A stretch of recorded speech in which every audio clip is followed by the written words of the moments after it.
Hello, welcome to Lady Overlander Radio. Tonight we're going to be talking about your public lands. Stay tuned. Grab your favorite drink, whether it's a coffee, cocktail, or tea, and get ready. It's Ladies' Night on Lady Overlander Radio.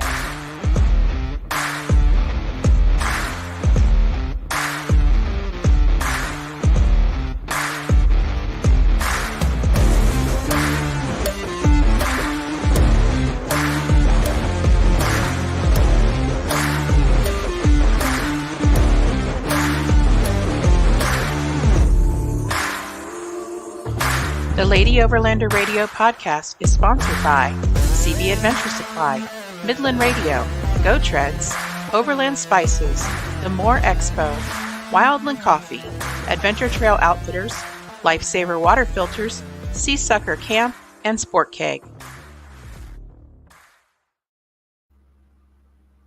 Hey Arla, hey girl, hey.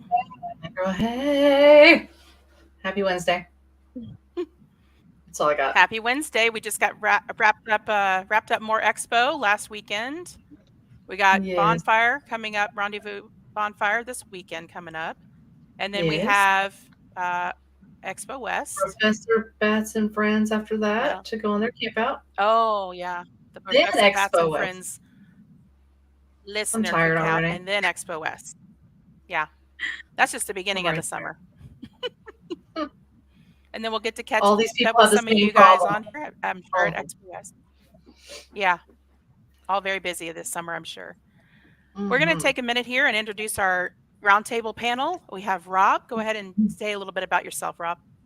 Hey, I'm Rob Cook. I don't know, what should I say about myself? I always suck at kind of these introductions, but professionally speaking, I'm a software architect, but I'm kind of what I'm passionate about is getting out and camping and kind of all things overland and just getting out and enjoying our public land as much as I can. Awesome. Thank you. Alexandra and Jacob.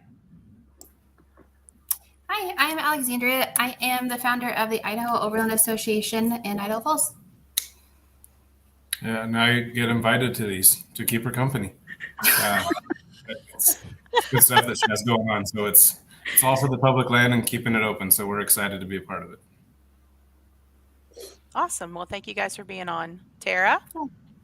I'm Tara. I think if people watch, they've seen this intro a few times. I could make up something really fun, but I'll go with the boring. I am better known as Rove and Reverie online. I do marketing and media professionally in the industry, and then have also been doing commercial photography and videography for 17 years. So that kind of all ties into topic tonight.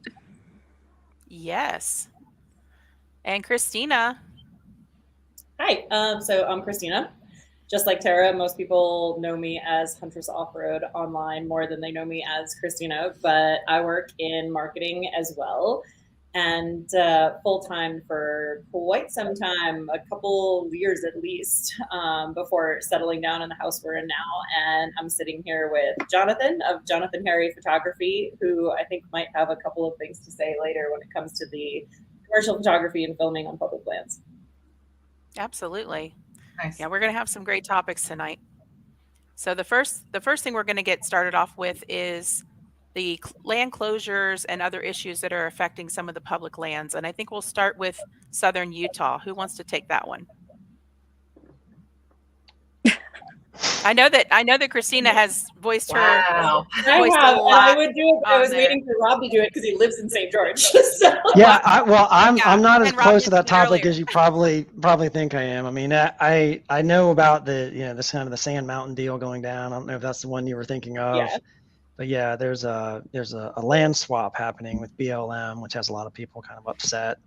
I do know about it, and I have voiced my concerns to BLM about that, but to say I'm an expert on that topic, definitely not. Okay, well, I can jump in then. Yeah. I know at least go ahead.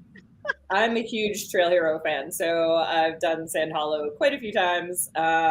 It's become kind of a hotbed for UTVs, for off-roaders in general, just because it's a really beautiful area. The Warner Valley is just absolutely stunning. It's got a lot of dispersed camping on it. It's a perfect area for dirt bikes, for OHV, for just off-roaders in general. I've taken the Jeep out there quite a few times. There's some really amazing trails all through the back part of Sand Hollow, which has incredible views. And unfortunately, they are talking about turning the area that's currently a big dispersed camping area, BLM public land dispersed campsites, into a reservoir. So they're planning on flooding that entire camping area, which is super sad. I've camped there many times between the Jeep and the motorhome, and just being out near Sand Hollow and camped in Warner Valley and everything. And so to lose that, I think, would be detrimental. And also, it's just like one of the kind of closest camping areas down there to like Zion Canyon and all of those really popular places that a lot of overlanders and off-roaders all like to use. It would also lose about, I think, a third of the trails in Sand Hollow Park area itself. So the West Rim Trail, which is super popular because it's like one of the more mild trails in Sand Hollow. So pretty much anybody who goes off-road can use it. And the views over Warner Valley from the West Rim Trail are amazing. You get to look at the Pine Valley Mountains, and it's habitat for desert tortoises and all sorts of stuff. Like there's just an amazing amount of like flora and fauna and everything that we would lose access to, and trail systems that we would lose access to if they were allowed to take over that entire property that they're wanting to trade. Wow. And where does everything stand right now? So there were hearings that happened, I want to say it was like 2 weeks ago now. I had encouraged a bunch of people to write to local politicians in the St. George area, in the Hurricane area and everything. I had encouraged them to write to people in BLM. I had encouraged them to write to the developer who has developed other areas in the past around Hurricane and St. George. It's been about a week since I've looked, so I'm not sure where things stand at this point, but that was where it was the last time I looked. Okay. So I know that I think it was last year they passed in Utah where you have to, if you're going to be on a side-by-side or anything like that, not a normal regular four-wheel drive vehicle, but any other type of off-road platform, you have to go through training now. Is that correct? Has anybody heard about that? Are you talking about, or am I incorrect? So there's the course that you've got to do, and it's any off-road vehicle. The one, like most people did it before EJS. So that applied to all of us. Okay. There was one general that applied to all of us, even if you were in a Jeep. It's just any off-road use, and it's really simple. It took me maybe 15 minutes. I don't think it's a bad thing. I kind of like that they put that in place, even if people aren't really paying attention to what's in it. But it's really just all the basic tread lightly policies and procedures and explanation of making sure that somebody can answer the right question of this is what you do in this scenario on a trail. Quite frankly, I'm one of those people that think they should be charging for that, because then they have the money to put back into the other public land stuff that they're saying they don't have and all their reasons for the closures. But because Moab was going through the same thing of trail closure potential and things like that.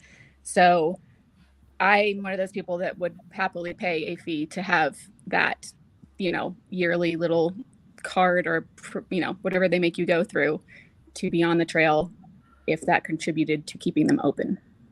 But yeah, it's applied to everybody, not just the UTVs. And is that something that people if we're traveling from Idaho to Utah, that we need to get as well? Mm-hmm. So that's good. Like everybody going in for EJS did it. You do it online. It takes, like I said, like maybe 20 minutes. Okay. And it's really just like an awareness, like a basic principle thing. Yeah, and it's one of those where like it won't let you go to the next answer until you get the answer right. So even if you get it wrong, like kind of guaranteed to pass.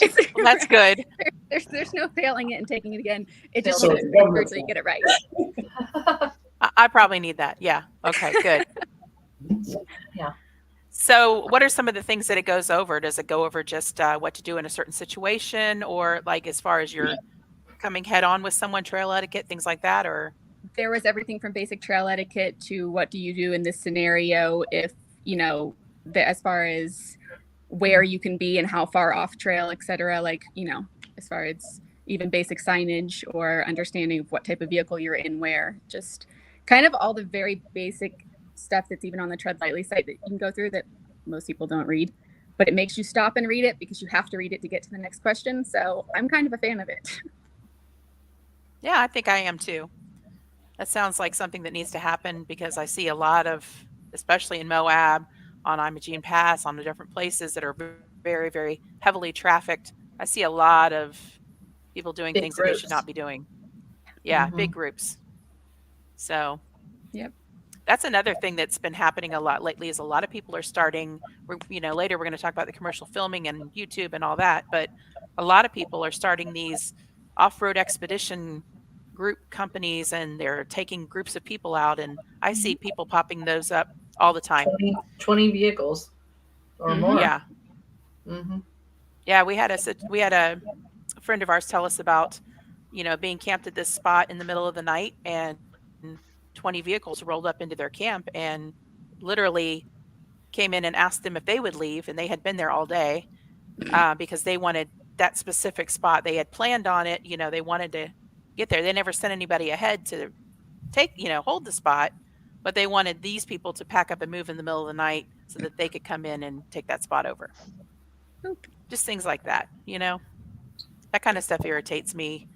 Really? And then I ask, I'm going to ask you guys, do you think that we abuse the public lands, overlanders and full-time RVers and things like that? I think the majority of us, I would say, do not. There are certainly some people out there that do. And unfortunately, and I spent a lot of time in Utah in 2020 just because I was full-timing then. And it was during COVID. So Utah was really one of the only places that was very much open during 2020. And I ran into situations, especially in the national forest properties and things like that, where people would just park their campers there for months on end, like totally ignoring the time limits on how long you're supposed to be able to use lands for, what you're supposed to be able to use them for. Like, it's not a public garage. So it was kind of a bummer to see how many people were going out there just because it was pretty much all they had in 2020 and trashing public lands and treating it, like I said, like their public garage. And it was there was a lot of abuse that happened, and I think it brought the issue to the forefront. And it's not so much those of us, like the people that are on this podcast, that do those types of things, but people who maybe weren't as educated about public land use and weren't as accustomed to being out there as some of us have been. Yeah. I would definitely agree. We do at least one stewardship project a month around Idaho, and it is so disheartening with the things that we find and see. But I know there's also a great handful of people also. So I don't want to say we abuse the land. It's just a certain group that does. Yeah, there's the rowdy bunches that will always do that. But everybody that we know and go out with always leave it better than we found it. And that's kind of the message that we try to carry and promote. I think that's true. Awesome. I mean, I think the circles that we all run in, I think it's a knowledge thing, right? So like if you go out, 1 or 2 times a year, yeah, you're going to leave your trash and you're going to burn whatever you can and leave pallets or whatever it is. But I think the more time you spend out there, the more you realize it's our resource. And I think at that point there is a shift where it becomes less of a, not even a liability, but less of a thing and more of your asset kind of mentality of like, oh, I can come out here anytime, well, I better take care of it kind of thing. And then especially when you see like the land grab and all that crap happening from the government side, you're like, oh, we actually really better take care of it. So. Yeah, exactly. Don't Folks, I'm gonna think drop somebody off. won't put a gate on it because they'll close it off. That's what we're dealing with. Yeah. Well, go ahead and elaborate a little bit more on what's going on in Idaho, guys. I've got a little bit of a technical issue. I'm going to drop off for just a second, but go ahead and tell the audience that's watching what's going on in Idaho right now. Yeah, so about 2 months ago, we were contacted by Idaho Department of Parks and Rec, and they said, hey, guys, do you realize what BLM is trying to put in place? They're trying to put in place a travel management plan for our area, which ideally would be great. But this plan, in our opinion, consists of putting up gates. There's not an actual plan other than let's limit the trails. They look at a map and say, oh, this particular trail is parallel. It has a redundant trail. It's like, well, actually, if you go out there on that trail, that's a bypass because there's a major boulder that most people can't get around. So from BLM's perspective, they're not seeing that. And we're the ones who are actually on the ground at the trails. And not only does it affect the full-size vehicles, it's affecting equestrian, the bike riders, side-by-sides. It's everybody's trails in this particular area. What else? Well, yeah, in our area, they've got a few different suggestions for their travel management plan, and it goes from closing nothing to closing almost everything, and then a few in between. So they're asking for public comment on what areas people want to see remain open and why. And I think most people would want to see all of it remain open.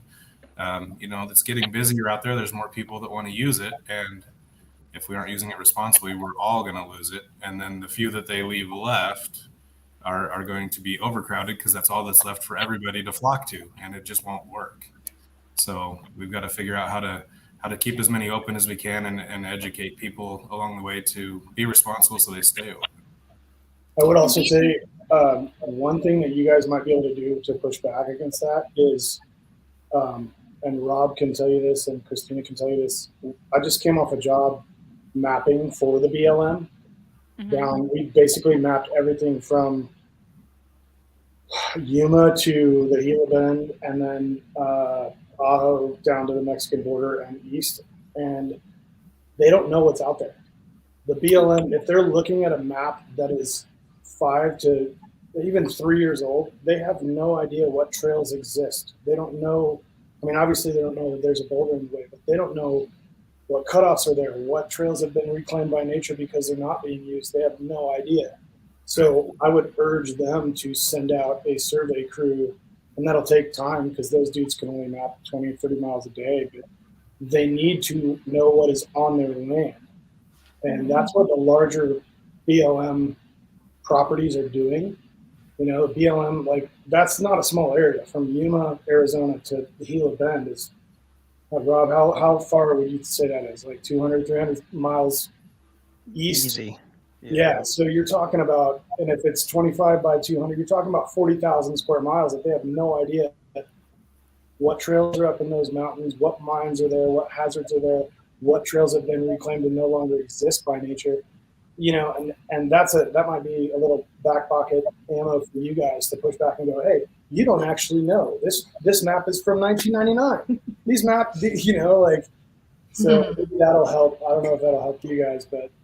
No, I think it would because Idaho Parks and Rec, they were telling us they're more familiar with the single track trails, and they have those guys doing those trails constantly all day. Whereas the full-size trails, nobody's actually going out in these areas to map them, exactly what you said. So that's a good point. Yep. And it's just interesting because we are pretty close with Idaho Fish and Game as well, and they are on our side of this. So it's nice to have their support, and they're writing in their comments saying, hey, this actually doesn't affect us at all, or if it does in one particular area, they say let's make it a seasonal closure instead of a forever closure. So it's been nice working with them also to try to see what's best for the wildlife also. Yeah, and I think that all of the federal agencies that manage those lands have to balance what's good for the public and what's good for the wildlife and all of that. But I get upset, I think, when there's closures and there's things that are not maintained. And then, they say, well, we're just not going to reopen that anymore. But it's something that has been neglected for a while, whether for funding or budgetary reasons or, whatever. And then they're either going to sell it off or trade somebody else for it or just close it down. And I know that that's been going on a lot in Arizona. I tried to get somebody from Arizona on, but I guess they were otherwise occupied. But, there's a very, very popular trail in Arizona that's still shut down and people are petitioning to try to get it reopened. I think that there is a lack of, money available, I guess, that's what they the government agencies say. There's a lack of money and Which- resources. Which one are you So- talking about? I live in Arizona. I think it's the one near, give me a second to think of the name of it. Tortilla Flat. There's a Oh, okay. well-known trail near Tortilla Flat. I can't remember the name of the trail right now, but I've seen lots of petitions going around and lots of conversations about that over the past year or two. So I never got a chance to do it because it was closed by the time I got to Arizona. So yeah, and I know there's a lot of people that are pushing, to try to get that reopened again. But they say that it's just not worth it, I guess. And if there was an actual plan, this area, we're actually going to go out once a year and see how the trails are and maintain them and actually come up with an actual plan. I would be for that, but this isn't a plan, in my opinion, and that's what they're trying to call it. I don't see how just putting a gate on something and closing it is a plan. That's what they did in Washington. So I'm from Washington, and when COVID hit, they basically just gated pretty much everything. We already have everything gated seasonally as it is because the second snow there, they just shut it down. So our window of time there is usually July through September if we're lucky anyways. But they gated it and then left things closed. And I would fire every year since then when I would go there, or I would even get tracked down on some trails that I didn't even realize were closed because people there got so tired of it that they took the gates down.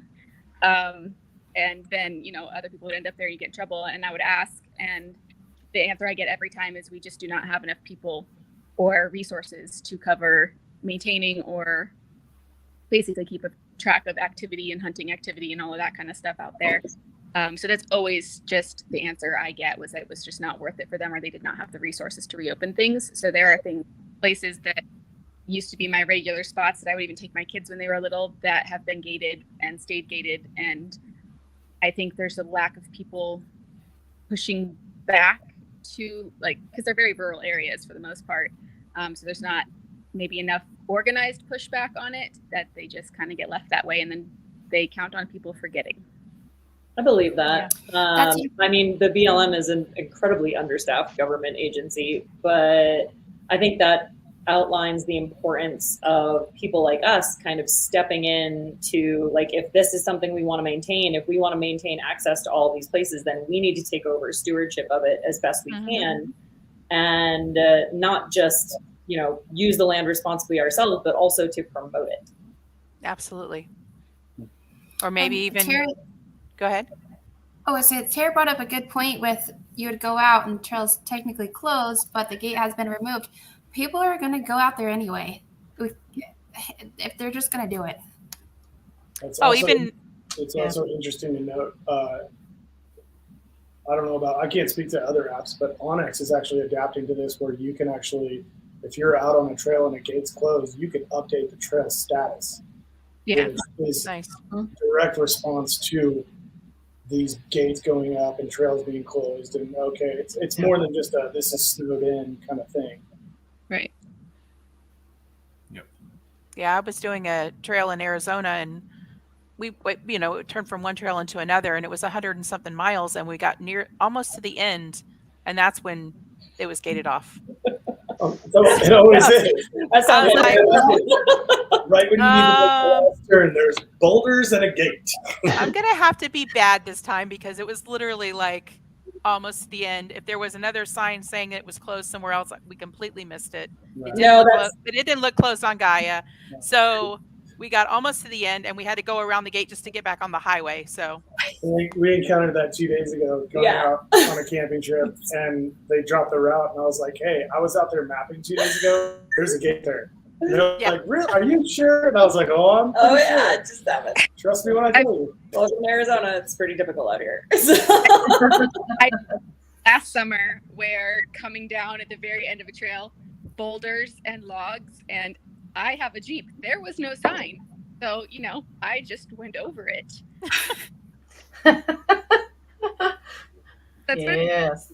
There was no sign. There was nothing. And I remember coming back down and running into a park ranger coming out there. And he's like, that was closed. He's like, did you not see the boulders? I'm like, I thought it was just for fun. Yeah. I thought they were put there just for me. An obstacle. Sorry, like put a bigger You're not boulder. moving your traction. I thought you made a terrain park. That's so weird.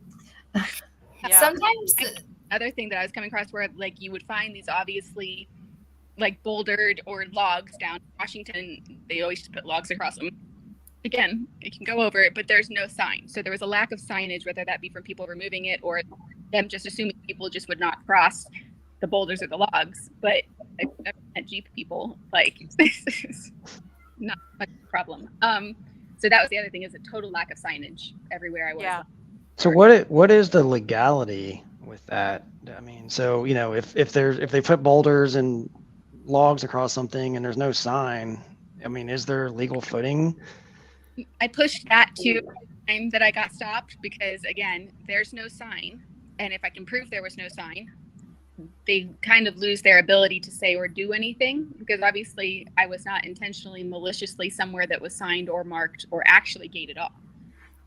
And then you're also on that side of it is still technically public land that is technically marked. Like, there's too many gray areas with it right now. And I think that's part of their frustration, is their lack of ability to enforce things, and then people that figure out that there's a lack of ability to enforce things because it's a big gray area. That I think that may also have played into the lack of signage in the spots that the more remote areas of, like, technically, are they allowed to technically close that in that way? If they're kind of, I never got a straight answer. I just kind of got the whole, well, we said, and we marked it off because we don't have the people to maintain it, but there was no answer on, like, what happens if somebody violates. That brings up such a good point. And like his conversation about Onyx a second ago. So I'm, aside from being an off-roader, I'm also a hunter. And so I have both Onyx off-road and Onyx hunt.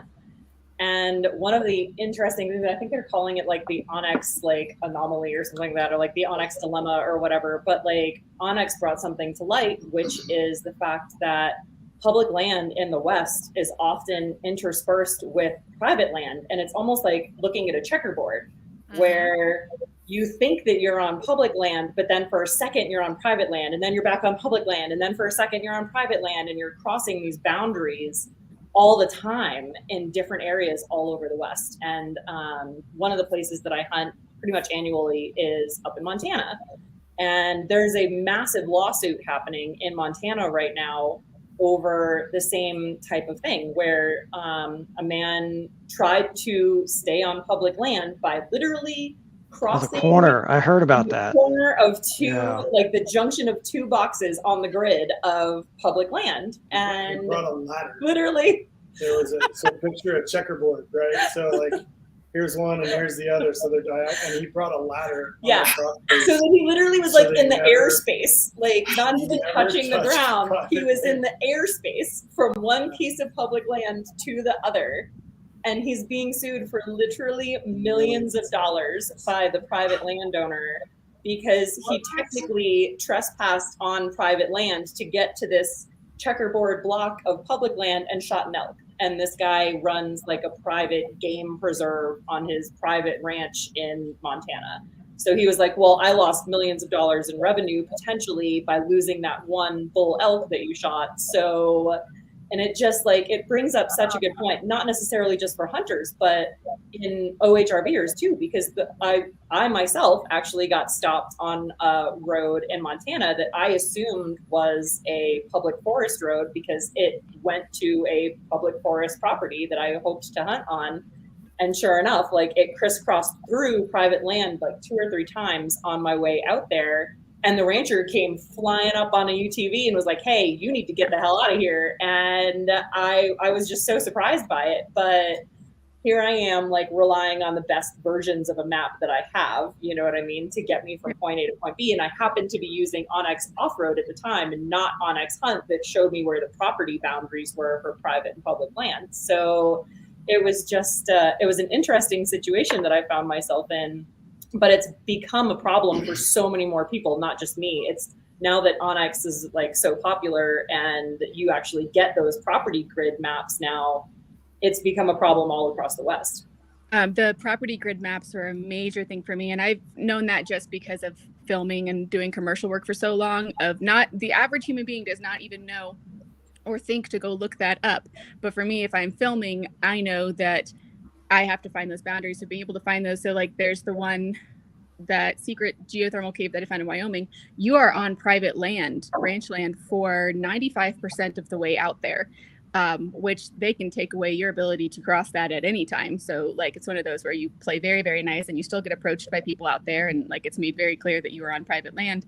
But it crisscrosses in spots. And I'm one of those people that's very careful to get permission if I know I'm going to be filming somewhere or taking photos, just because that is private property and that is the rule. But to be able to go look that up, to get the information of who owns that property, or even the most recent information, sometimes that is 10 years old, even when you go look it up online and look for the property records.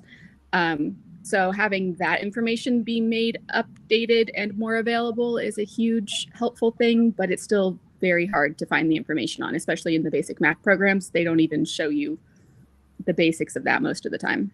I will say there's a tricky area that I always stick to fence lines. If there's a road next to a fence line and you stick on that, there is a natural easement. I believe that's a law across the West, but I'm probably wrong. But it's one of those, like, well, we were driving. Well, I mean, how many ranches have roads right along a fence line that this goes to Joe's and then Pete's and then the Smiths, you know? And it's like, okay, well, can the Smiths not go home because Joe and Pete own the road? Like, what's the deal? So, if they want to. I just stay on the fence line as long as I can. But also, I will say, like, if it's a forest road, if it has a forest road number or a road designation, then that's government property. If it's designated FR 304 and then it changes to Smith Valley Road for 2 miles and then it goes back to 304, no, the forest road put that in, the forest department, whoever, that is a government road. And I don't try to be combative, but that's just kind of like a safe zone. And of course, I'll beg forgiveness for anything. But like, you know, as far as just getting places, you can't. I mean, I don't know how people can just close a road for, like, look at that. How can you close a road for one grid? Like, what even? Yeah. Well, the spots that I was heading to are not actually. They are very like top secret, not on a map locations that were part of private ranch that then BLM asked to take over that little, because what they discovered on the property, they asked somehow to get permission just for that, like within like literally 100 feet around it. And then everything else is still that massive ranch. Because when you're Wyoming, Montana, like the size of these ranches, it's hard to give people an understanding of the size of these proproperties and the ranches that you're on. You could be on tens of thousands of acres. Yes. So you could be on it all day and still be on the same ranch. So because of trying to keep people out, they do keep this, at least they're very good there about keeping the signage up of like, this is a private road. You are only allowed with the, you know, in this zone. And if you cross that, like, fair game, it's Wyoming. Yeah. Like, that was a great illustration. Whoever pulled that up, I'm not sure. I don't know which one. That was me. Sorry, our Misty. Okay, that was a great I just wanted to show exactly what we were talking about. Yeah. So the checkerboard stuff. Yeah, and sometimes it looks like it's a public easement. Like he said, like a forest road's pretty typical. I just was looking at a dirt road on a map and hoping that it was, and I got chased right back off. So. I will say recently, like, I've mapped everything between our ranch and the Grand Canyon through that forest, and I've, like I said, mapping the last 3 months down in remote desert, like middle of nowhere. And if that thing is closed, there is a sign up. They have someone who's been out there, whether it's on a 4-wheeler or UTV. So if there's no signs, I don't think they have. Personally, I don't have anything for them, because with all the remote places that we've been, I have seen signs where it says trail closed, reforestation project, or wildlife management project, or water commission. I'm happy to get out of there. But if you can't just throw a log across something and be like, hey, we're done for the night. No, and we're noticing, at least in Idaho, a good portion of our lands are half BLM, half Forest Service. So say the BLM opens 1st of April. Well, the other half of the trail doesn't open until May 15th. So go all the way through, and then all of a sudden you're breaking the law again. And there's no consistency in our area, and it's kind of frustrating when we're trying to figure out where we can go or where we shouldn't go. Washington has that too, and then they also have the tribal land mixed into it. If you're out near the coast, that becomes an even bigger complication, and then it's a totally different set of rules that you have to. I barely mess with that. So. That's a whole other episode. We don't drive the Lorenz after dark. No, like that's like a whole other thing. I've only camped on the reservation one time and pulled trespass permits one time for that, and it was such a stressful experience, honestly. For Washington is the opposite. For me, the tribal land in Washington was like if you ask permission and if you treat them respectfully, I was always the best, safest. Like they just ask that you are respectful and ask permission the way you're supposed to. And if you do that, I've never had a problem there. But again, like once you're on that land, you only answer to them and nobody else. I was told like, this chick hates you, like don't talk to this person. If you get caught like camping down here by anybody who's like a native from the reservation, like they're gonna be so mad that they even see you down here. And I'm like, oh my God, why am I paying for this? Like I'm so, okay, like maybe do I really want to do this? Like at this time I was like a solo traveling female, so it was not a situation I was 100% certain I wanted to get myself into, but the campsite ended up being amazing, so I'm glad I did. But yeah, it was it's just a lot. So Yeah, so it's a lot to worry about. But yeah. Well, I think speaking of another situation in Arizona though, which is on your topic, Alexander and Jacob.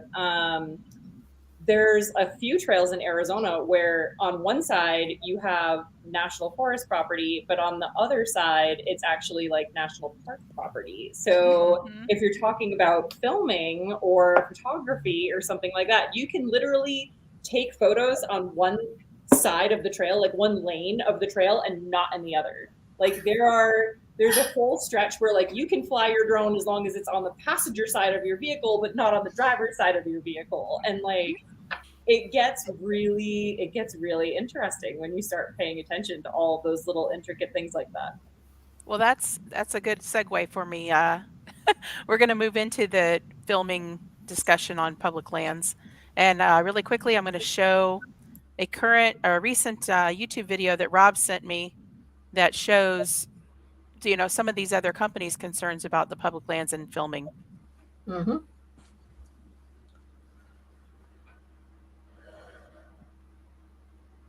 Company founded on the belief that when we do well, we can do good.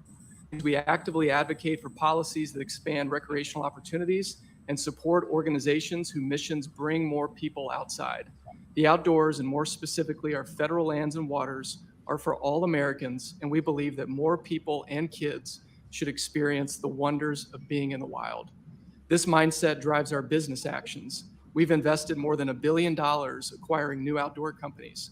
The Vista Outdoor Foundation has funded over a dozen organizations focused on conservation and expanding youth access to the outdoors.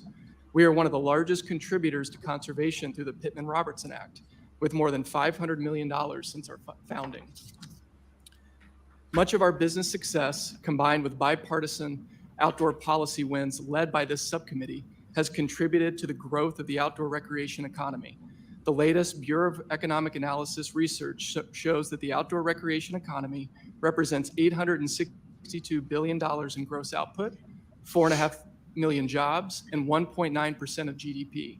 From 2020 to 2021, the outdoor recreation economy grew 3 times faster than the overall U.S. economy as Americans flocked outdoors during the pandemic. This translates to job creation, economic development, diversification for our rural communities in and around federal lands and waters. Despite outdoor recreation's run of successes, the industry is not immune to the larger macroeconomic conditions.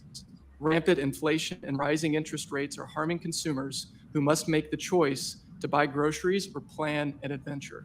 Long-term trends provided by the Outdoor Foundation show declines in core participation in outdoor outings. National park visitation shows that even during the post-pandemic boom, overall visitation to our parks remains below 2019 levels and off of 2016 highs. and outdoor recreation companies have been harmed by federal trade policies, including the lapse of the generalized system of preferences and inconsistent 301 tariff policy. The current climate and long-term outlook make today's bipartisan hearing essential, and we urge the subcommittee to move with speed and conviction to enact these bills. More specifically, we support the Film Act. We need to recruit and activate the next generation of outdoor recreation champions, and the Film Act will help us reach and inspire these future leaders and those champions that we need. We support the SOAR Act. This legislation fundamentally improves the way people access and experience the outdoors, and we thank the partisan leaders who have gotten us to this point. We support the BOLT Act. Long-distance bike trails are one of the fastest growing segments of gravel riding, and this bill will attract more users to our federal lands. We support the Range Access Act. Recreation. Okay, so Rob, why don't we start talking about the Film Act? What's that about? Sure. So I don't know if you want to talk much about the background of it or not, but kind of Yeah, absolutely. Yeah. Let's give everybody a brief little overview of what's going on. Well, I first found out about this topic probably back in 2021 when I heard, that there was filming that was, that the National Park Service basically updated their guidance and was now allowing filming without a permit. But in 2022, that guidance was updated to where they were kind of taking a hard line against YouTube and those sorts of things. And that kind of ended up being some legislation that's making its way through Congress called the Film Act. It's kind of the high level of that. There's a lot of detail in there, but that's the high level of it. Tara, I was kind of curious. I mean, you said you do a lot of, commercial filming or filming, and what kind of your experience has been with permitting and it's been for 17 years. It's changed a lot depending, and a lot of it is primarily the biggest issue I've always run into has either been national park or county. So like those are the most usually controlled, or even within some city limits now. And it always comes down to their issue being what they define as commercial use versus personal use. And social media and social media marketing has changed in the last 3 years rapidly to what is defined as commercial or somebody making money off of it. Because the reality is, I hear a lot of people, especially with overlanders and things like that, that are creating content saying, no, this is personal, this isn't commercial. But that's not the case. The second you are making any type of income or getting something in return for it, it does take on a commercial bent. Like any different, like, so with when I was doing wedding or personal photography years ago, there was a side to it that if it was for a client and they were the only ones using that personally, there was not a commercial factor involved because that was private. There was no, it was not going into a commercial. It was not being advertised. It was not being used in advertisements. It was only ever seen or used by the clients that I was filming for. But the overland side of things, like, this is unpopular opinion on my end, I think, from what I get back from people, is that they don't like that it's considered commercial, but it is. I think that what needs to change is how, whether they do it nationwide or statewide, because that's the bigger problem, is every state, every national park, every county, every city can have their own rules, and they can add permit on top of permit. Is that it needs to be one way across the board, whether that be by state or whatever, or by national parks, so that it becomes a more affordable permit, because the violation of that can be financially devastating if you get a fine for it. Or their fees for it sometimes can range in the ridiculous, like $10,000 to $15,000 permit range, if you can get one, if you can get a hold of them to get one, for something that you're not even making a fraction of that for. So they need a different system that has just not been up to date with what is going on industry-wise and marketing-wise. I've been kind of personally, immersed in this on the federal level for the last 6 months, just trying to learn about it. And but yeah, I've been wondering, like, at the state level, like, I'm sure there's all sorts of different laws, and like you said, the county level, and the problem it's just is that, like, every state park has their own rules. So every time I am in that location, I have to go look up that. And it changes by the year too. So you need to know what's current, because I could have looked up a spot 2 years ago and they've got different rules now. So if it's a national park, generally they're all pretty much the same, but you still have to go on their site or find their person that you can call and ask permission or figure out what the rules are, especially when it comes to drones. For the most part, I play that real safe and don't even bother to put that up if there's even a chance that it's an issue. And that's more a safety factor that people don't even realize, that they limit the drones so much because it becomes a safety factor. If there are drones up and they need to fly in emergency personnel and things like that, they can't if you're drone. Like, it's a major safety issue for them. So that side of it, I understand. And the heavy fines on that kind of stuff, I completely agree with, because if you're creating a situation that you could prevent either fire service teams or search and rescue people from doing their job, yeah, fine them until they cannot, or you get banned from the park is the other rule for that one. But the state parks are also allowed to make their own rules, and then the counties and cities are as well. So they can all have their own little permit or fine for those areas. There's nothing cohesive across the board that you don't have to go check every single park that you're in and the land that you're on before you go. So to me, that's the system that needs major overhauling, and for them to decide monetarily what they're charging that is actually affordable for what people can do with it. Like, where it's at right now for most of them is just not a feasible amount of money for somebody to do. I can only kind of speak to the federal side of things, but my kind of research and reaching out and inquiring about getting permits, at a minimum, a lot of these places wanted, $500, $600, $700 in permitting fees. And then there's insurance requirements that, you had to get liability insurance that was, $300,000 of coverage up to $5 million of coverage. Okay. So that one, I think if anybody is out there doing what I'm doing, which is the overlanding, filming yourself, doing all of that, you should have anyways. I'm sorry, but my policy is $280 a year for $2 million in coverage of liability insurance on myself.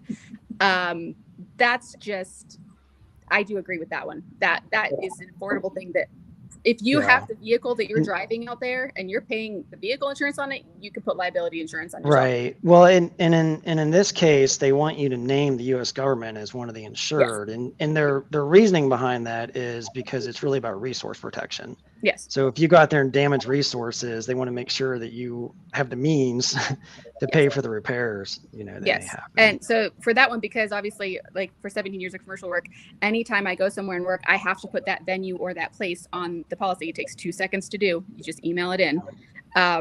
That's not a problem. And keeping it general U.S. government on there does solve a problem that, like, what their claim is that they're shutting things down or limiting use on things because of that being an issue.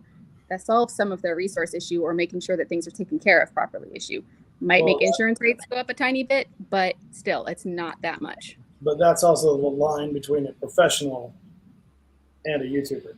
Like, I mean, Tara, I'm sure you encounter this too. When someone says, I'm a photographer, you kind of roll your eyes internally and go, okay, cool. Because I do that all the time, and I'm really trying to break that habit. But, like, okay, well, to me, then we're using the same. Right, but to me, I would be using the same standards that they use for our taxes. If you make a certain amount or under, you're considered a hobbyist. If you're making over and that is on your taxes, then you are a professional. To me, that's an easy guideline for them to put in place.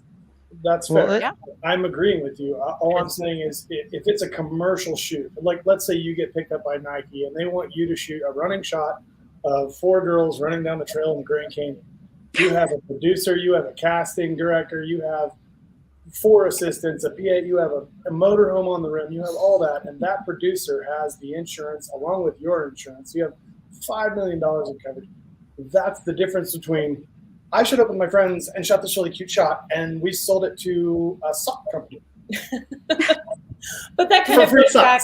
That kind of goes back to your point about how they're like, there needs to be some sort of sliding scale, right? Like, if you're using it, there needs to be like consistency, and there needs to be a sliding scale, right? If you're using it for your YouTube channel, okay, fine. Like, there's a fee that's a certain level. If you're using it for a Nike shoot where you've got 5 people and trailers and models and all this other stuff, then okay, Nike can afford to cough up some money for our public lands. Yes. And there are countries that have figured this out, by the way. I'm trying to think off the top of my head which ones. I believe New Zealand has a pretty good system in place.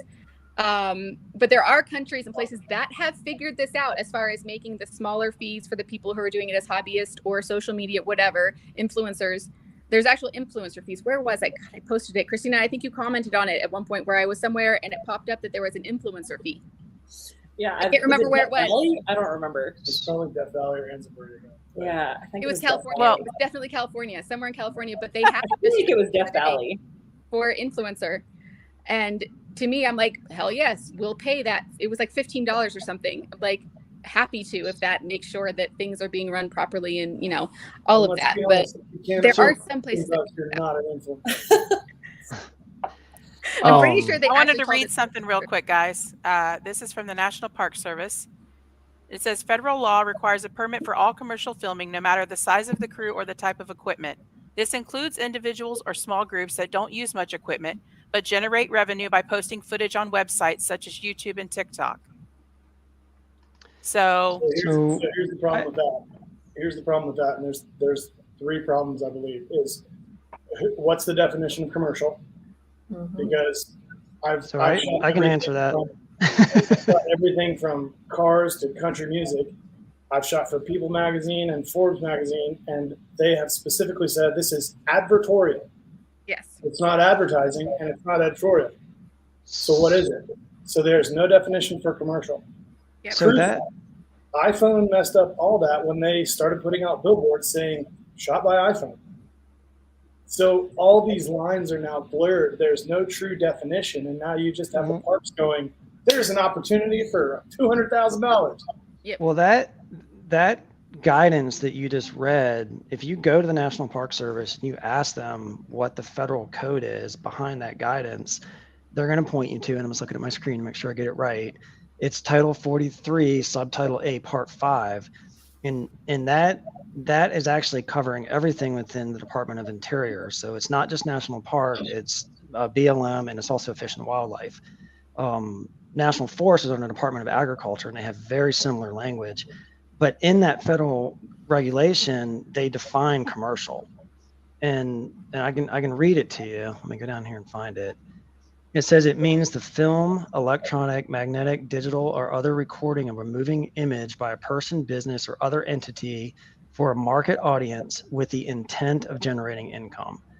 And that's kind of the very vague language that they're using to, in some cases, apply to social media now, right? Because this legislation that this is based on was back to the year 2000, right? I mean, really before people were like, you could go out with your iPhone and make money with it. And so this definition didn't really have that in mind, right? I think they're clearly targeting movie studios, but I can understand by the letter of the law, if the intent is generating income, how you can kind of arrive at this idea that, well, if I monetize a video on YouTube so here's or the problem. TikTok or... Here's the problem, Rob. We were camping together, a month ago? Yeah. You had time lapses going, right? Like yeah. Oh yeah. Yeah. So let's say I wake up before you wake up, and I shoot you setting up your camera to shoot a time lapse, and I've got your rig, and it's all photographed beautifully, and you're running around, and I do that, and I post it on my Instagram. I'm not intending to make money. Right. I mean, you have a 4-wheel, correct? You broke up a little bit there. I didn't hear what you said, Jonathan. You have a 4-wheel camper, correct? I do. Yes. That's public knowledge, right? So yeah. Let's say I put it on my Instagram without the intent of making money, and 4-wheel camper hits me up and is like, "Hey, that's a beautiful shot of our camper. Can we license that from you for $1,000 for the next 6 months?" And I say, "Well, I was just messing around, but sure." Yeah. Am I now liable because my intent wasn't to create? Right. Well, I think that's where this topic gets really, really interesting, right? Yeah. So, and who decides? You know? Yeah. And if we know anything about the government, the burden of proof is now all on me to prove. Yeah. I Absolutely. wasn't trying to make money. It's just Right. my buddy Rob, and he's cool. And I probably should have mentioned this up front, but I recently wrote an article for Expedition Portal that was published kind of on this topic, and it was kind of 6 months of research that I did and just kind of sharing what I learned. And at the end of that, basically it depends on who you ask. I mean, I talked to people at National Park, at BLM, Fish and Wildlife, National Forest, and I got several different answers depending on who I was talking to. And one thing that they all had in common was, when I kind of pushed them on the social media topic, was that if I was making money from it, so if I monetized my video, that was commercial. And that was kind of true across all of them that I spoke to. Now, whether or not they were required to get a permit depends again on who you ask to. Some of them, they're like, yeah, it's fine. You're just a guy with a camera. Even if it's commercial, we're going to allow you to film without a permit. But not all of them. Some of them want to push you through the same process, that the movie studios go through, right? I mean, they're giving me this form to fill out, and they're like, one of the questions is, any stunts? And I'm asking myself, I'm like, well, I'm going to drive over some rocks. I don't know. Is that a stunt? That's a like, stunt. What is that? Tara does that. Yeah. Yeah. Let's just say the answer to that is always yes. Yes. There's a reason I carry So- liability insurance on myself. Absolutely. Okay. Which probably makes my insurance go up, right? So, I think my mother You know, carries but- insurance on me. but I had other discussions with other permitting folks from different agencies that they were really, really strict on this topic. And when I pushed back and said, okay, well, I'm just going to take something and post it on YouTube and I'm not monetizing it, do I need to get a permit? And they're saying, yes, that's commercial. And I said, but I'm not making money. And they're saying it doesn't matter. If you go back to this language, the intent of generating income, it's not my intent, but it's the intent of the social media platforms that are allowing me to do it. Shouldn't they So- have to pay the fee? Well, that's what I kind of wonder. I mean, why is anybody going after YouTube or Instagram or any of these Yeah. other companies? Those dudes' checks are always going to clear. Yeah. Probably because you're not a contracted employee for them. So Correct. That's what it comes down to, because you would have to be an employee for them, which is never going to be the case. Like, there's so many, like, I've gone over this so many times because it's been such a pain in my ass for 17 years, that there are so many ways for them to address this or handle it and get the money they're looking for out of it more consistently, right down to, we all have our national park pass for the year, right? Why couldn't they do an edition of it that is for influence or social media people that they charge more, and it is just known that you are creating content and you can follow those same rules where you have to, you'll get banned if you violate this and this rule. That's a Well, great They have idea. to do those things. Here's my other question is, I know when you, like, Instagram, and I don't know about, I can't speak to Facebook or YouTube, but I'm just going to speak about Instagram. Instagram has, in their terms of service, any photo you put on there, Instagram now owns. Mhm. So why couldn't I be, if I'm filming and I get fined, why couldn't I then be, if I'm creating for Instagram, why couldn't I be considered? So that's a good question, Jonathan. And I actually I didn't look at Instagram specifically, but I looked pretty close at YouTube in their terms of service. And very clearly in their terms of service, they assume that you have the rights Correct. to post what you're posting. So, Ah, I would okay. think in a legal situation, if you were like, well, I see Ventures and Sweet Tea here, they brought up a very good point. YouTube Yeah. shows ads on non-monetized videos, right? So, if someone went to YouTube, if somebody came after me and I said, well, I didn't monetize it, YouTube monetized it, go after them, YouTube would come back and say, well, did you have the rights to post that? Like, this is not our problem. We said in our terms very clearly that you need to own the rights to post that. So if this was commercial in nature and you didn't get a permit, you don't have the right? Everybody passes up to the little guy.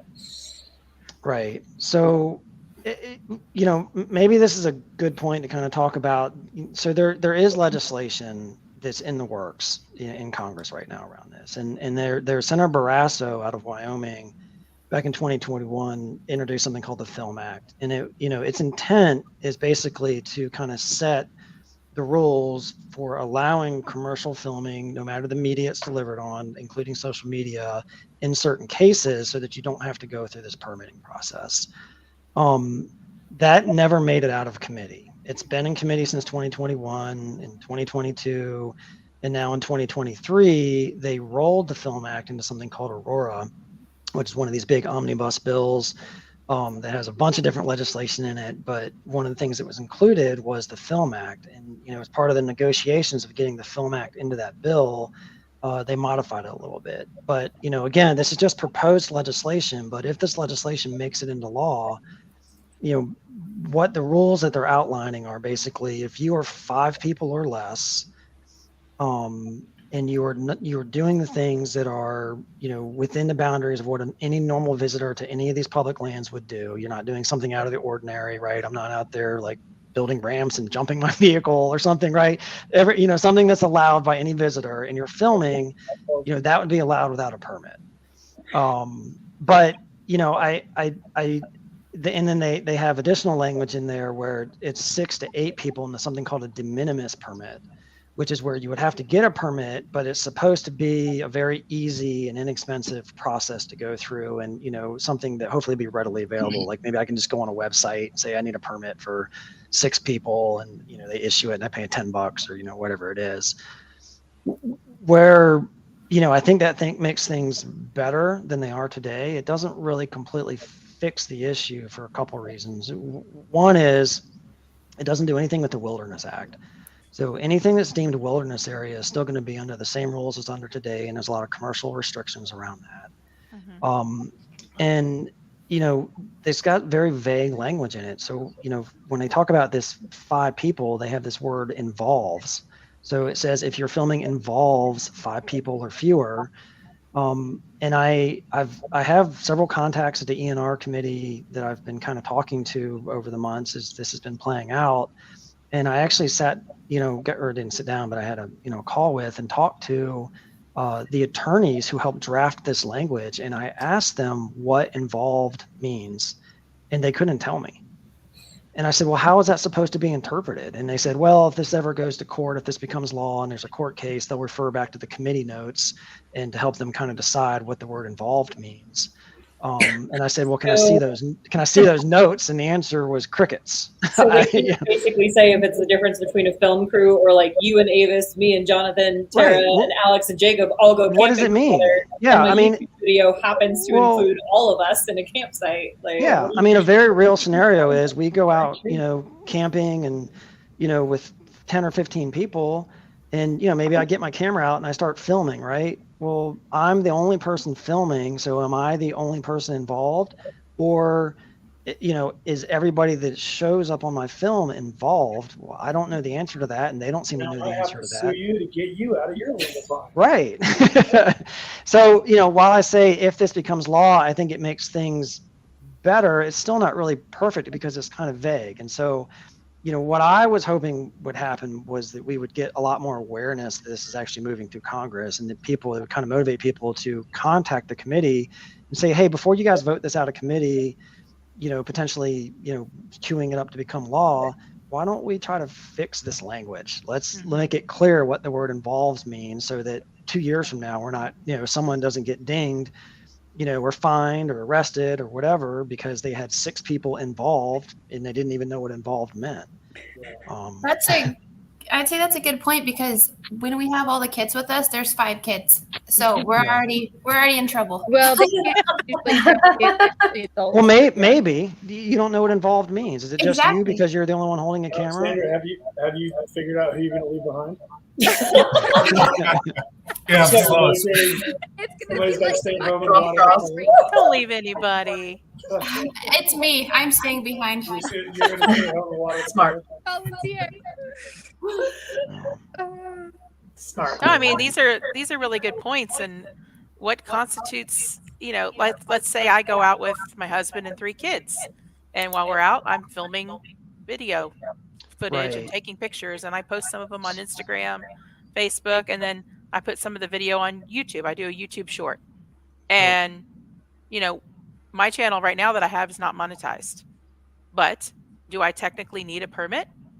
Yeah. I would say, to be on the safe side, yeah, because you could go from one park to another forest to something else on the same journey, and maybe somebody requires it and maybe somebody doesn't. But then, that brings up another question. If I'm going through 3 different federal lands, BLM, national forest, and then a national park, do I get 3 different permits from 3 different entities? Yeah. How does all of that work out for all these YouTubers and all these influencers? And yeah, so BLM is kind of a really interesting topic on this.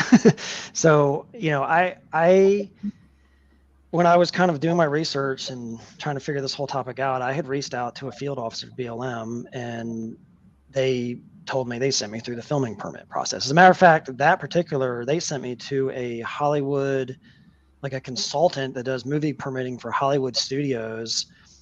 And they were like, yeah, go get a permitting, and these are the best, people to help you through it. So I was kind of like, this doesn't make any sense, but I'm going to have fun with this. So I reached out to this consulting firm that does permitting for big Hollywood productions. And I said, hey, BLM told me to contact you. I'm going to show up out on this, the BLM land with my my GoPro, and they said, you need to help me get a permit. And they laughed. You know, they were like, yeah, like this isn't what we do.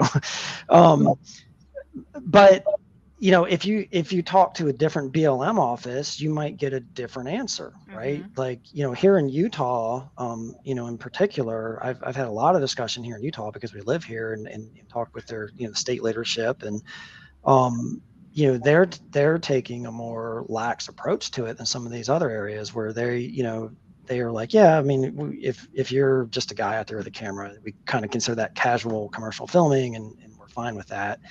But if you call a different field office, you might get a different answer. So I spent, you know, 3 months talking to different, you know, folks at BLM from the national level to the state level, and just trying to sort this issue out. And then, you know, and they knew that I was writing this article for Expedition Portal. And I asked them, I'm like, I still don't know what to say about BLM. I don't really understand. And, you know, kind of what they came back to me with was, what you should say is, before you film on BLM land, you should reach out to the field office each time before you film and inquire if you need a permit. And if they tell you that you don't need a permit, you should get that in writing from them to protect yourself. And that was basically their official answer. So that's a really good point. I was doing a shoot it was just a content shoot for social media for Rogue Ales and Spirits during an off-road trip. And we were out in Glen Canyon NRA. So that's the BLM field office in Big Water, if I remember correctly. So I called them to ask if I needed a permit and I was just doing, it's literally like one camera and a couple of cell phones. And we were just getting some video for stories and reels and stuff like that for their social. And we were getting some photography for their social. And when I called them, they literally laughed at me. So yeah. They were like, yeah, no, you're good. It's fine. Like, just leave us alone. And the craziness is, you call a different office and they're like, yeah, you're going to have to get a permit and you're going to have to fill out this form. And, you know, how many people are going to fill in your, I'm like, I don't know. It's my wife and I and a few friends. And they're like, okay, well, there's our actors in your film, and here's the fee that goes with those. And, you know, all of a sudden, go ahead. Is there anything we can do at a state level to write to somebody saying, hey, we need to try to standardize this, like, for different BLM offices? Is there something we can do? Well, that's what the federal legislation is trying to do. So what I would say is, you know, again, this is kind of the messy part of the federal government and these omnibus bills, right? I mean, they have this Aurora Act, and I don't pretend to know everything in this bill. As a matter of fact, the Film Act is part 401 of this bill, which will tell you how big this bill is. And I know there's some stuff in that bill that is not necessarily favorable, that, you know, a lot of people don't like. But, you know, just if you're strictly just kind of singly focused, you know, that getting into law will make things better than they are today. And at least on federal lands, it doesn't do anything with state land. It doesn't do anything with, you know, wilderness areas, but it at least helps to fix some of the issues that exist today across, you know, nationwide for federal lands. Well, that's good to know, because we try to record and take as many pictures as possible on our stewardship projects. So I would hate to somebody come back and say, oh, did you have a permit? I'm like, I'm cleaning up the trash. Well, but yeah. And I see you pull up the BLM, you know, so here's the thing that's really interesting about this. So if you compare this language to what is on the National Park Service website, it's very different language, but the underlying law and federal code is exactly the same. See, the way they're saying filming for permits include recording on public lands that include the use of actors, models, sets, and or props. And the same thing with still photography. But if you are using short-term filming activities, are not permits not required unless it would cause appreciable damage or disturbance to the public lands, their resources or improvements, or is prohibited by closure of the lands to such activities. Right. So when I talked, this is part of the 3 months of discussion I had with BLM. I asked them this. I mean, I brought them to this page and I said, here's what your website says. And I'm being told by some film offices that if I'm filming for YouTube or some social media, I need to get a permit. Like, you know, and this is like the confusion and just frustration of all this, is that it depends on who you ask. You know, and I asked them, I said, is your website language outdated? And again, it was kind of like, that's a question we don't really want to answer. Yeah. No. For sure. Adventures. Because what that language to me sounded like when I first started talking to them was kind of what the National Park Service had back in 2021 after the Price v. Barr case, and you know that the judge in that case found that you know there's a First Amendment issue, and as long as you weren't damaging resources, you had a right to go out there and film, right? And that was the ruling in that case. Now the Park Service appealed that case under Price v. Garland. And you know that was when that ruling was reversed, and they found, you know, that judge particularly called out YouTube and social media and all those sorts of things. And you know, after that happened, National Park Service and Fish and Wildlife updated their guidance on their website to reflect that. But BLM seemed to more have the language that was more in line with the first ruling. So that's why I asked them. I was like, well, did you just not update your website? Because I see these other agencies that are also under the Department of Interior, and that ruling did update their language. And again, it's, you know, that's part of the confusion, right? What is somebody supposed to do? You know, if you went to that website and you're filming for YouTube, you would say, hey, I probably don't need a permit, it looks like. But then if you call different field offices, you may be told something completely different. Yeah. True. Very true. Can I just ask, out of all of us who are creating content and shooting and everything, has anyone ever been caught, fined, threatened with a fine or a ticket or anything like that Not for photography? not for photo or filming, just for like unintentional trespassing. Like, yeah. So there was a really popular account that has since sort of gone by the wayside, and Jonathan and I used to be big fans of it for a while, but it sort of got way out of control, and it was Our Public Lands Hate You was the name of the Instagram account, and a while it was really great in that, like, it brought to light back in 2020 all of these new public land users who were doing really egregious things on public lands and like damaging resources and all this other stuff.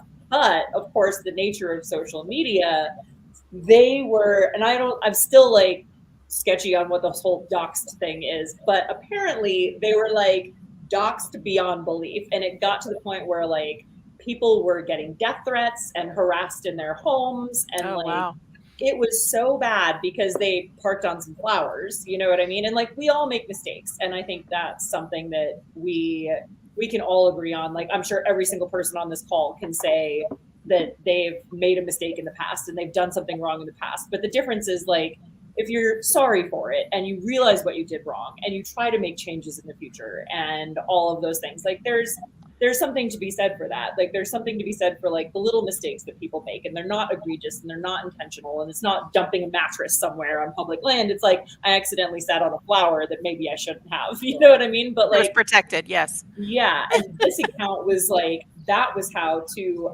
Adventures of Salt and Sweet Tea. When they said who's enforcing the rules, and you just caught by being reported, like the bigger your account is, the more likely you are going to get blasted. Oh yeah, social media somewhere. Especially if you're doing drone footage, you know, people will question you whether or not you have a license, you know, all that. What that individual did with that account, what that individual did was, it was during the super bloom at Anza Borrega, and so you had all these influencers going out and laying in the flowers with a bottle of Dove or a bottle of, you know, this lotion, or here's the dress from Zulily or whatever. And he would be like, he would call up the influencer and be like, hey, here's this, but also Dove, this is a protected area. Is this how you want your influencers like dealing with the public lands? And so we tried to put it back onto the company, and to be fair, like a bunch of those companies responded and were like, hey, we don't support this. We don't know what they were thinking.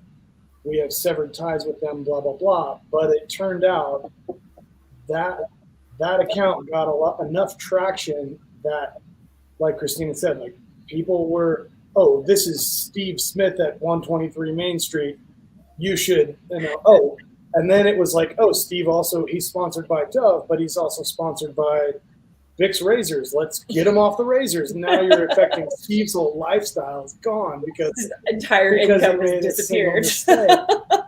And that fooled into that mob mentality of like just out of control.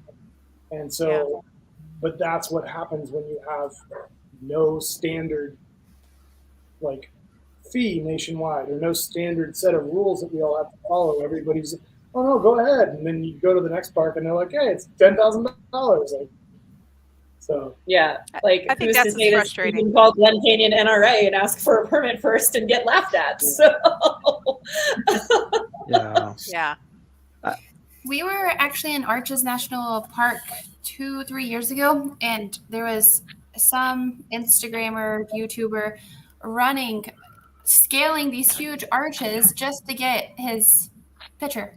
And it made us so livid because so that type of person, I absolutely think and hope they get caught and fined or whatever they do. So I think the key thing and what they're trying to do in the legislation is, is what that person or influencer doing, was that acceptable behavior by any visitor to the park? Okay, No. then that shouldn't be allowed, right? Exactly. And that's what they're trying to kind of do with this legislation. I also am the guy who, when I see the headline Instagrammer falls off of arch and dies because he's a moron, I have no sympathy.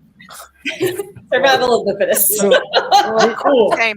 I Same. got that one. Jonathan, to your question of is anybody actually getting in trouble for this? So here's what I can say about that. So, probably the most well-known is Kara and Nate. You guys probably have all heard of them. They have a huge YouTube channel. They did actually get, I think they were just fined in their case. Got banned too. They may have gotten banned. Yep. Mr. Price, obviously, that was kind of what this whole court case has been about that caused, all this flip-flopping the guidance. One other thing I'll say as well is, in my kind of passion about this, I have reached out to a lot of YouTube accounts, a lot of overlanding YouTube accounts, a lot of just outdoor YouTube accounts, trying to get people kind of spun up to talk about this, if for nothing else, to try to put pressure on the committee to clean up this language I talked about with the involved, right?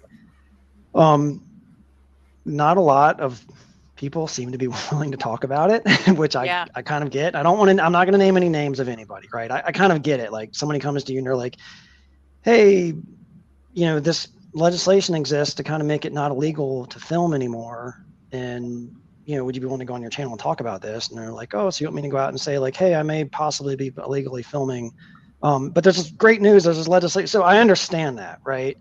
But kind of through those discussions, there was one YouTube account that I talked to, and I'll keep that name to myself. But they shared with me that they did actually get in trouble for this, and I was very surprised to hear that because I had not heard of anybody else, personally getting in trouble for that. And they haven't talked about that publicly, and I don't think they plan to, as far as I know. But they're kind of in a weird place now about really what to do going forward. So, it's not common at all, Jonathan. I don't think this is really being enforced. The scary part for me is, or anybody who's kind of doing any of this filming is, if you step foot on some federal land and you film, I mean, do you have to lay in bed at night and wonder, like, what if you have some overly aggressive permit administrator who is like, you know what? I don't like that guy and I don't like that he filmed on my land. And, we're going to. They have bigger fish to fry, like people hitting golf balls into the Grand Canyon. I think some of them do, but but all of these places have permitting office and permitting officials, and that's their job. Yeah. Right. So. Oh yeah. It I will just say, I just want to comment on this Always on Liberty comment that just came in about the drone operator. And I don't know. I mean, I only have experience with DJI drones, and I've always been under the impression that DJI is they're the gold standard. Like their software, their drones, like everything is amazing. And the drone rules are very clear. Like to operate a DJI, they kick you to when I fly my drone, I have 3 different apps open. There's an air map which shows me all the areas that are off limits. There's the DJI app, which shows me exactly what my drone, and then there's another app that shows me exactly like where I am, what I'm doing, what areas I'm flying over, what's prohibited, what's not, and the rules for those areas. Yep. And so I would say, speaking to that comment, like if they put dumb and they argue, I mean, they're a moron who knows they're doing something wrong and they got caught. But I can't speak beyond that as far as drones, just because the rules I think with drones are very clear. Yeah. I don't know a whole lot about the drone topic. It's just something I started looking into a few weeks ago. I'm thinking about maybe potentially writing about that topic too and trying to learn about it. But something that was interesting in the research I've been doing that came up already is that, you know what the 107, the part 107 is, I'm sure. Yep. Right. And people get that because there's restrictions around commercial filming. Well, what I hadn't realized is that part of the, what's the word I'm looking for? Justification for that, they are looking back at this same federal code that defines commercial on federal lands. And that's part of what goes into them saying you need your Part 107 to do any kind of commercial, because it's, they're looking back at the same code, which I found very interesting. And it's so the Part 107 distinguishes, like, let's say I buy Christina a drone for Christmas. She can fly that drone. She can charge it up and fly it right now from our backyard. Yep. She can only fly to a certain, because of the guidelines, she would be recreational. So she can only fly 400 meters high, I don't know if it's feet or meters, but she can't fly more than 2 miles away. She can't fly higher than this amount, and blah blah blah. And the Part or fly at night, and that's or fly at night. And the Part 107, it's almost you are a pilot. You are a UAV pilot, and you assume those responsibilities when you get that Part 107. You are a professional pilot. Doesn't matter if it's your first flight. Doesn't matter if it's your 1,000th flight. You have that part. You are a professional pilot. Yep. And you should act accordingly. And you then have to know the rules. Yeah. So, and kind of going through this, Avis actually just got her Part 107 here recently. Because we're trying to do everything legal that we can do, and and just researching the topic. But it's Jonathan, one of the things that's been kind of baffling to me in this whole thing is, again, depending on who you talk to, if I go into some federal land, whether it's with a drone or with my iPhone or whatever it is, and I film, and I just film and I take that and I show it as a home movie to my family, that's no problem. It's absolutely okay. But if I take that exact same thing that I did and I post it on YouTube or Instagram, depending on who you talk to, that may be considered commercial, even though the act was exactly the same. 100%. That's it's the, like you said, the ambiguity between, what is the actual standard? Why can't they all have the same exact language? And the intent, like you said, if I'm intending to go out and film, to put this, I have a monetized channel. Let's say I have 300,000 subscribers. I'm already monetized. I'm going out there with a crew of people, not a film crew like a major thing, right, but just a group of people, and I'm filming to produce content for my YouTube channel. That's commercial. I'm making money doing it, But if I have a small little channel and I'm just going out and having some fun with my family, and I'm not making money on my channel, am I still technically commercial?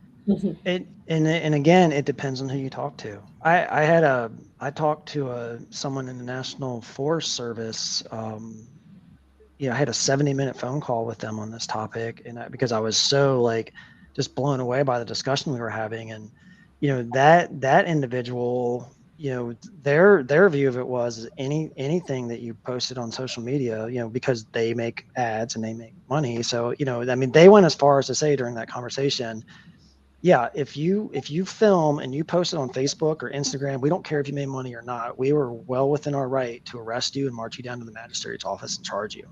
Yeah. And I was just that's crazy, right? Let's say you're a small timer and you film a backyard barbecue and you get a really beautiful shot of your kid running across the yard.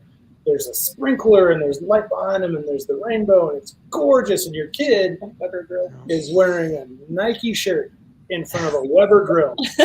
Yeah. You put it on Instagram and you're like, it'd be cool to get a free grill or maybe some Nike shoes out of this. You tag Nike and you tag Weber. Guess what? You're commercial. Yeah. Yeah. Yeah. So do what Tara said. Get your permits, get your license, your pilot's license, Yeah. follow the rules, and then you'll be Yeah. safe, and get your liability insurance. Yes, and I'm also an insurance agent, and it's cheaper than people may think, and coverage for everything. Good. And talk to I will say- Alexandria for insurance. We'll just throw To out- hook you up. Tara, Yeah. I'm sure you know Tara as well, but like, I don't know who you go through, but Pickard is a great photo and video insurer where you can literally, like Tara said, you can email them, they'll drop the name in, email it back to you, boom, your policy's updated. And it works. They work with something where it's like, let's say you email them Friday at 5 and they're not in the office and your shoot is Monday at 5 a.m. It counts. So, Right. And that a lot of people that, again, these things that distinguish, like Jonathan was saying earlier, where people say, I'm a photographer. And it's one of the first things I know that distinguishes, because if anybody's been doing this for even a few years, they know what PPA is. And that's the Professional Photographers of America Association. And they do all of that. They handhold you on all of that, whether it comes to copyright, insurance, all of that. The second you are a member, you have all of that at your fingertips on that website for them to basically do it for you. You just have to click a few buttons and pay it, and you're covered for pretty much anything. So there's kind of, in my mind, there's no excuse other than like there's kind of a lack of education for people going on with digital age of things, but it is very cheap. If they're already paying vehicle insurance, like there's so many ways to combine insurances on things that actually cover the issues that these parks and things are worried about. But there's an extreme lack of education, even from the parks could explain this to people if they, as far as the necessity for that. I mean, you're required to have vehicle insurance. This isn't that much more complicated than that. So it's just a lack of information and education being put out there on it. If you had to take a poll right now of all of the monetized YouTubers filming on public lands, how many do you think have the permits and have the insurance and all that, percentage wise? Barely It's 5%. it's single digits. Yeah. Yeah, I would say I could probably count on one hand. And I also think that is, I mean, because we all run in the same circles, right? We all know all of our circles overlap, all of our people in different companies and sponsorships overlap, and I think that helps. But I would say, like, people that are just going out there and doing it, I mean, if they're in these circles, yeah, they know. But if they're just out there monetizing their own YouTube channel and they bought a Ford Transit 2 years ago and they live in a van, like, yeah, 0% on those people. So. Yeah. I think a lot, they just don't even know. Again, I won't name any names, but one of the first people when I was first learning about this topic and I reached out to, and I was more at that point, I was more in kind of an inquisitive, like trying to learn, like I'm, about this. And I reached out to a fairly popular YouTuber and I said, hey, I'm just learning about this. And did you know about this? And, they came back and told me that, no, that was all completely wrong. And they had actually talked about this with a bunch of other YouTubers and, they decided that this whole permitting thing didn't actually exist. And I was like, wow, that's really interesting because that's not what I'm seeing. Can you kind of point me to, what you're seeing that's leading you to believe that? And, kind of through some back and forth, they ended up pointing me to something that was like not at all relevant from like the 90s. And, well, if another YouTuber said it, has to be true. I mean, right. So in the end, I think they were like, oh yeah, that's not actually the case. Like, yeah, you're right. It is, Yeah. So, well, interesting topics tonight, guys. Thank you so much for all of your input. And I'll leave you with one question for consideration. What about overlanders that travel internationally? Do they need to get permits for the different government lands around in different countries? But, yeah. Probably. Yes. I would assume so. So very great topic. Very, very, very happy that you guys joined us and gave us some wisdom on this stuff. And, guys, just protect yourself out there if you're doing your thing for monetization. Yeah. That's all we want to make sure that you're doing. CYA. Yeah. And then CYA. if you don't mind me saying, just, anybody who's listening to this, please go out and read, the bill, the legislation that's being proposed in Congress for this. Understand it.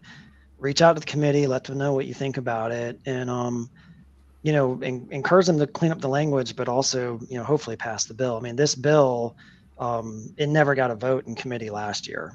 So there's no guarantee that's going to happen this year. I mean, we could still be talking about this same issue. It'd be nice to at least make this issue better. And that can happen if this Aurora gets pushed out for a vote and passed. There's a ton of different legislation going on. And like we talked about earlier, land closures and reorganizations of the boundaries and all kinds of things. So just pay attention.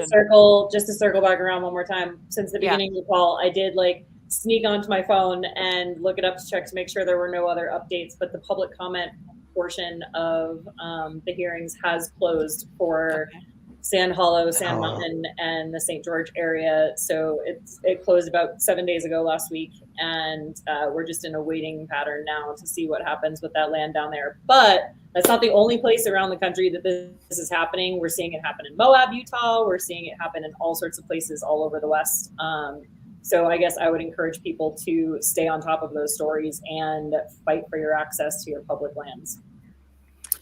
And I will leave with one piece of good news. In the Ouachita National Forest, the current legislation is going through about opening up additional overnight campsites there. So that's some good news. Yeah. They're expanding some things. Thank you, guys. Thank you, everyone, for watching. Have a great night.